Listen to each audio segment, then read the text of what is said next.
I'm Robin Jones Gunn, the author of Before Your Tween Daughter Becomes a Woman, and this is Parenting Tips.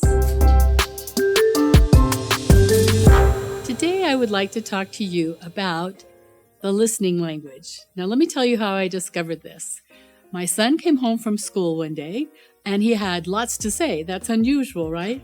So as he was beginning to tell me about what had happened that day, I knew that this was not the time for me to interrupt him or to tell him what he should do about this problem, but that it was time for me to develop a whole new way of interacting with him, which was a listening language on my part. So I began by just letting him speak and saying words like, oh, yeah, And that allowed him the freedom to keep talking and to tell me everything that had happened. And then I came up with 3 questions to ask him. The first one was, how do you feel about that? Now, especially for your sons, this is very important so that they can get connected to what they're really feeling. And once he thought about it, he knew he was feeling like it was completely unfair and he was mad about it. And so then the next question I asked him is, what do you think should be done about it? And at first he said, well, I thought you, or I don't know. And so he thought about it a little bit and had a couple ideas.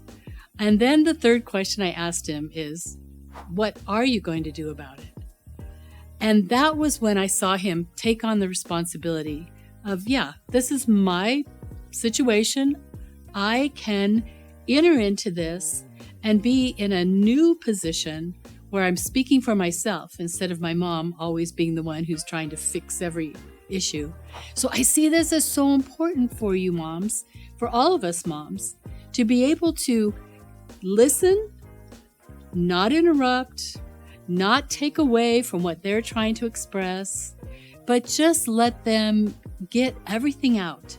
Then, when they've had a chance to just kind of catch a breath, and you ask those questions, it allows them to take the responsibility. This is how our sons can be challenged into growing into young men. It's a much better way for them to be able to move forward and speak for themselves.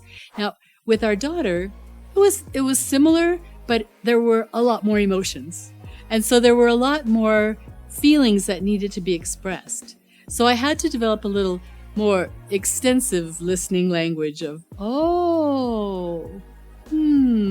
But I think the most important thing with her was that I had only eyes for her. She had my complete attention. I put down the phone. I wasn't turning on anything or trying to cook dinner. I was just focused on her so that she felt that what she was going through was really important and that there were going to be solutions. But then as we got to those questions, I saw her taking on the responsibility for how she was going to move forward and solve this problem that she was going through. There were a lot of times when they went through these kinds of situations, and in high school especially, and I know that if I had been in my normal frame of mind and been saying to them, well, that's not fair. Well, I think I'm going to call the principal, or you should have done this. It takes away all of that chance for them to really just feel in their gut that they can move forward and defend themselves, or to speak for themselves, or to be able to be strong and courageous in a difficult situation. So that's the parenting tip for today. Learn the listening language, moms, dads, sisters, brothers, aunts, uncles.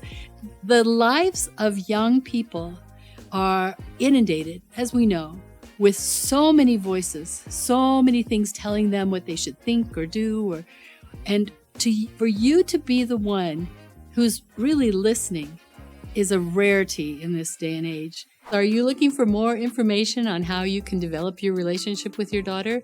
Then I would encourage you to get Before Your Tween Daughter Becomes a Woman. I think the ideas and the suggestions in that book will really be helpful to you. And my prayer for you is that you would continue building that bridge and deepening your relationship with your daughter.